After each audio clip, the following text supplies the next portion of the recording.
All right. Good morning. Or good afternoon. Good whenever you're seeing this. So, this is going to be a video about making classes, and hopefully, this will help to clear up any confusion from the last day, day and a half. Classes can be a confusing topic, and hopefully, this approach will make things clearer. You can pause, fast forward, rewind, do all the video stuff. Obviously, you should also look at the other resources. The CS Awesome book, the other textbook, etc. And so what we're going to do is we're going to go through a walkthrough of developing the time class, and it's the same time class that you're working on for one of your assignments, but we're gonna do the basic skeleton code, which you already have, and a couple of methods, but not the methods that you'll be writing for your part of the assignment.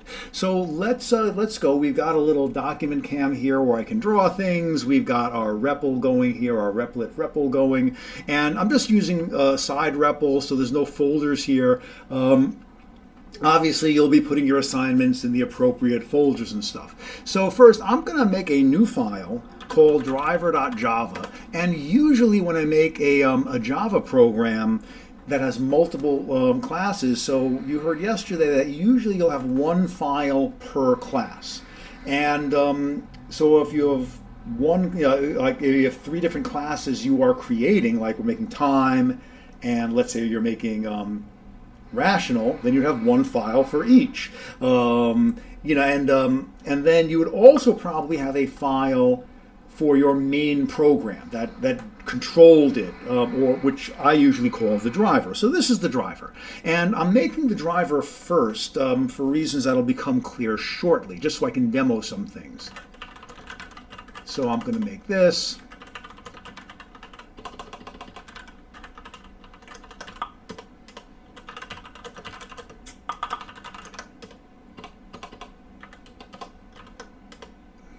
Public static void main. This is all boilerplate stuff.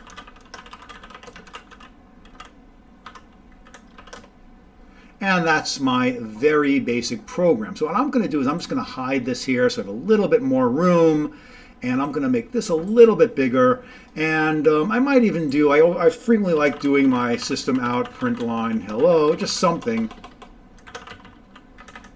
Just so I know my program runs, and I'm actually going to do my Java-C driver, and I don't have to change the directory because I'm only doing this in a REPL with nothing in it. And also notice I am in the shell, not the console, but the shell, and then I can run it using Java driver. Now, Java driver without the dot. All right, woohoo! Okay, so nothing fancy there, but what I wanted to show here to start with is when we run our program. Now what I'm showing you right now isn't exactly right, but your program, there is this driver, and I'm going to have to adjust my camera, or rather my clipboard. And in here, in the driver, so the driver is even bigger than this, but we have main, and we have memory set up for this main function that is running. And there's nothing really in main. There's just code that runs, which, yes, is in memory, but whatever. But in our program, typically we'll have variables. So we'll have like int I equals 20. And if we were to do that, what we do is we get a little bit of memory. And since I is an int, we get a box big enough, a blob of memory or a box of memory big enough to store an int, and 20 gets stored in there. And that's how your primitive variables work. So if you have a car variable, like car C, and then we have C equals Z, we're going to get an identifier C. It's going to be associated with a little block of memory, and the Z gets stored in there. And that's how primitives work. So car, int, double, Boolean. But then we have things like strings. So string S equals hello. Now, you can't have a little box for hello. Because the string could be hello, it could be hello world, it could be, You know, it could be Act 1 of Macbeth. You know, who knows how many characters in that string. So a string is kind of like a class, and the way Java does it is it still makes your little, since this is declared in main, this is still within that main box, but it doesn't store the actual string. When we make the string, either using the literal like that or with a new string hello, it's storing hello somewhere else. And this might be at location 100, I'm just making up the number. And it stores the location there, and then it knows that when you're accessing S, to go look at this location that has the hello in it. And that's what Java does when your variables refer to classes. So primitives, it goes in the box, but if it's a class and a string is a class, it stores where the class's memory is and refers to it. This is going to be important in a few minutes. Now arrays work a similar way. If we have int box int array A, that's just going to make our box for A. But it can't store the full array because it doesn't know how much it needs. But later on, if we say A equals new int 5, new int 5 is going to go out into memory and grab a blob of memory big enough to store 5 integers, and that'll be A sub 0, 1, 2, 3, 4. Maybe this is at location 120. I'm totally making that up. Yeah, maybe let's say 200. And it's going to put that into this box saying, hey, look, when we go to A, since A is an array, which is kind of sort of like a class, but not exactly, refer to that memory. So that's what's been going on up until creating our own classes. And now we're kind of ready to make our own class. So let's start with that. So anyway, I'm just going to I want to Java C. I know this isn't going to do anything different, but I want to Java C this. And just because I want to get out any errors while my code is still simple. So let me try it again. If I left that in, if I didn't test it, I could go off developing and writing all sorts of stuff in other files, and then I would get an error when I compiled it, and I'd be like, what's going on? I'd be all confused. So this keeps it simple. So I'm compiling all the time. You already know that. We're going to run it. Boom. Okay. So let's come back to here, and let's make another file. And this one is going to be time.java, which is going to be... Can I open both of these at the same? I guess not. Okay. I guess I'll have to click them. So time.java. And so for time.java, public class time, and the name is the same. The name is the same as the file name.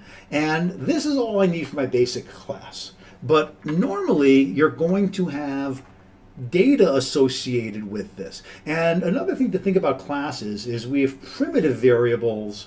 Like an int variable can hold one thing. And if we want to store multiple things of the same type, we can use arrays. But if we want to store multiple anythings, that's where a class can come in. So we're going to make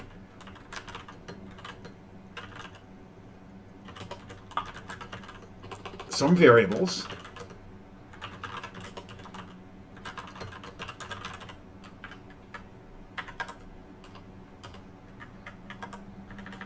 And that'll be that. And I'm going to compile this. So Java C time.java. And it compiles. Doesn't do anything, but it compiles. And this is just a description of the class. So the class is going to or when we create an instance of this class, it's going to all look like this. And this is 3 private variables called hour, minutes, and seconds. So let's go back to our driver. And here, I'm going to get rid of these just because it just takes up space. And we're going to say time t1. And so that's going to be a variable of type time. Now when we do this, and if we run our program, we can do Java C driver.java. Well, if we do it, actually, let's do this. Driver.java and time.java. I'm going to compile them both at the same time.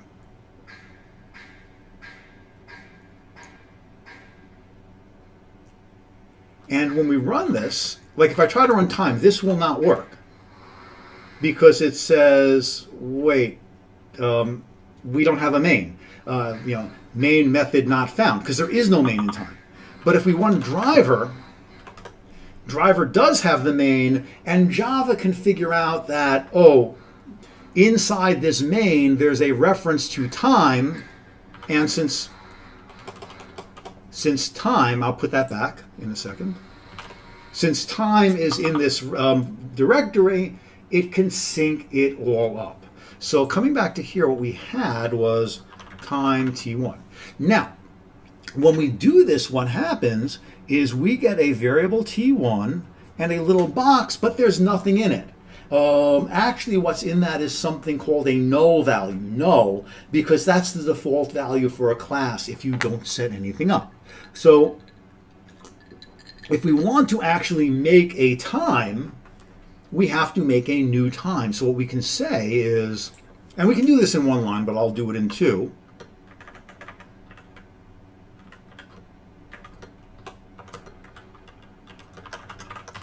And what that will do is, if I compile it and run it, we'll just do that.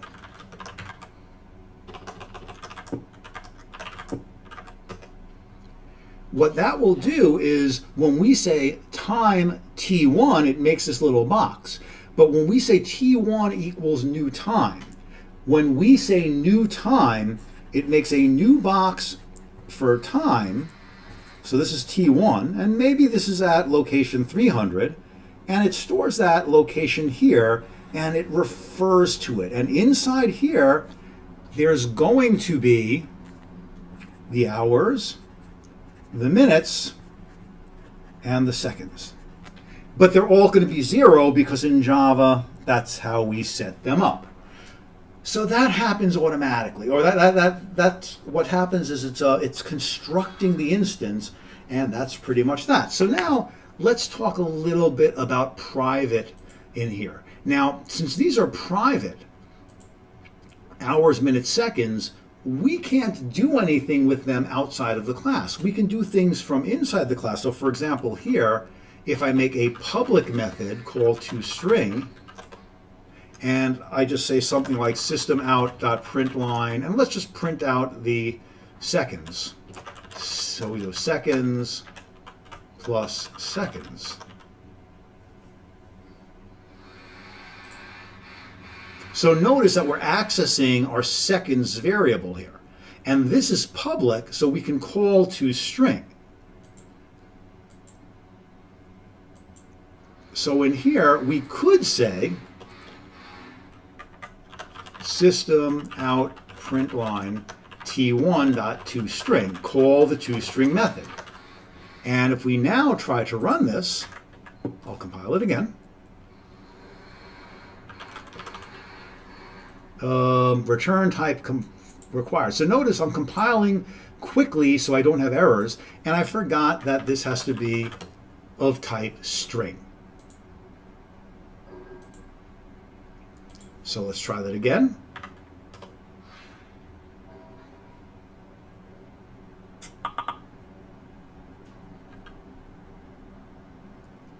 Oh, and I misspelled my print line here. So that's fixed.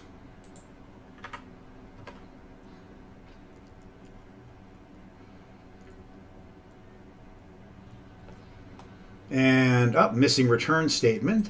That is because this is wrong, and this is a very typical error. And this was real. I didn't intentionally do it. I'm just being stupid. As I don't want to. I don't want to print it out. I want to return the string. And it'll be the concatenation of that. And I'll put a space in here. Let's make it a little nicer. Compile it.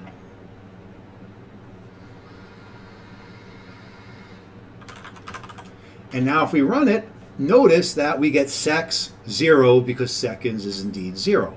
And for toString, toString will automatically be called if you put your class in a string context. So we can just call t1 here. We don't even have to explicitly call toString because systemout.println is already asking for a string. So it automatically knows call toString.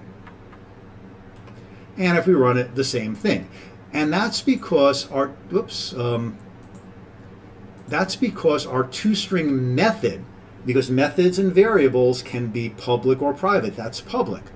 But if we try to do something like this, if we say int I equals t1.seconds,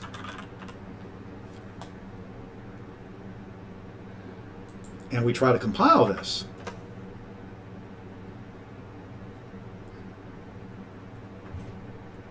it doesn't let us. It says, hey, seconds is private. So that's public and private. If something is public, you can access it from outside. So toString is public, we can use it outside. We can use it in other classes, we can use it in main, we can pretty much use it anywhere. On the other hand, if something is private, we can't use it anywhere. We can only use it in the class. Like here we're using seconds, which is in the class. Now, some people will be like, oh, well, let's just make this public. But if you make it public, you're giving everybody access and everybody control. And that in a large program can lead to errors. So you have to think about if you want to give that access. And almost always you would not make your data, like your instance variables,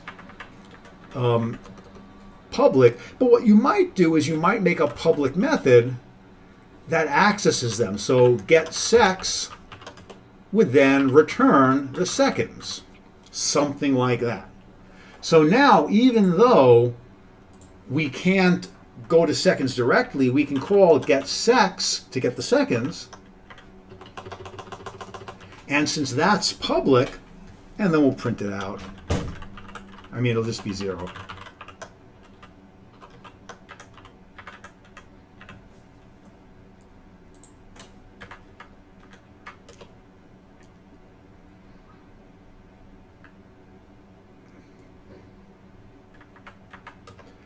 So this is public and private, and that's, I hope that helps clear that up. So now I want to show something else here. I want to show the idea that you can also modify stuff, like you can't modify it directly, but you can modify things through a public method. So what if we wanted to add some seconds? We want to put some additional seconds to our seconds thing. So well, let's make another method called public void, it won't return anything, addSecs,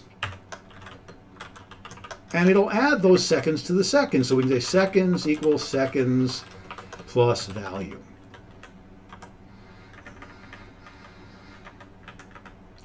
And notice our toString is just printing out the seconds, so we can use that to test it. So we can come in here and say t1 addSecs, let's add 10 seconds. And let's then system out println t1. Oh, let's do println getSecs. Actually call that method. And then we can do t1.addSecs 15. And then we'll print out the result of that. So let's test that out.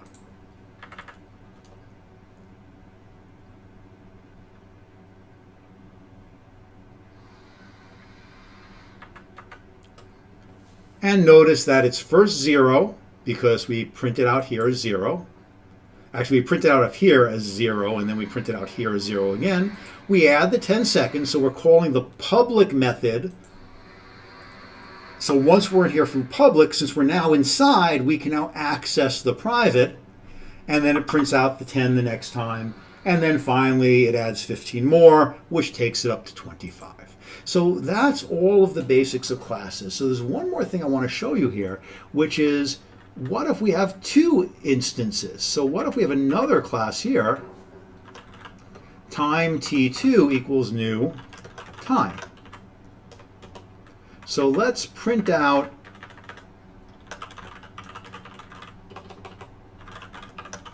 t1, and let's print out t2.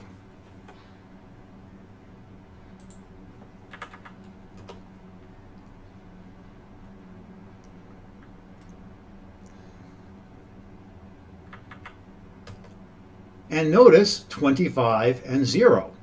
And if we then say t2 add sex 100, and then we print both of these out again, and let's just put in a system out print line just to skip a line between them. Let's see what happens.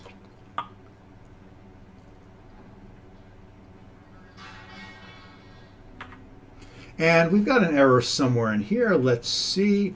Notice that it's a println, so it's println.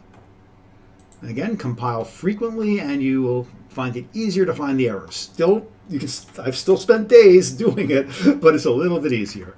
And now we can run it, and notice 25 and 100. So what's going on here? So let's trace this through again. So I'm going to get rid of that, and let's go through this a line at a time. So we're in main, and we have T1, and then we say T1 is new time. So new time is going to make a new time with hours, minutes, and seconds. That might be at address 100. So 100 comes into here, and that's what it looks like. And let me just move that up a little bit. All right, so then we print that out, and it prints out 0 because these all default to 0, because that's just what ints default to. And then we get to seconds, it's still 0, but then we add seconds, it adds 10 to the seconds here, prints out the 10. Then it adds 15, so this becomes a 25. Print that out. Then we say T2, so now we get another variable here, equals new time. So that's going to make new time, maybe this is at address 200, and notice it has its own hours, minutes, and seconds. Every instance of a class has its own instance variable. So if this is a 200, maybe that gets stored here, and that looks like that.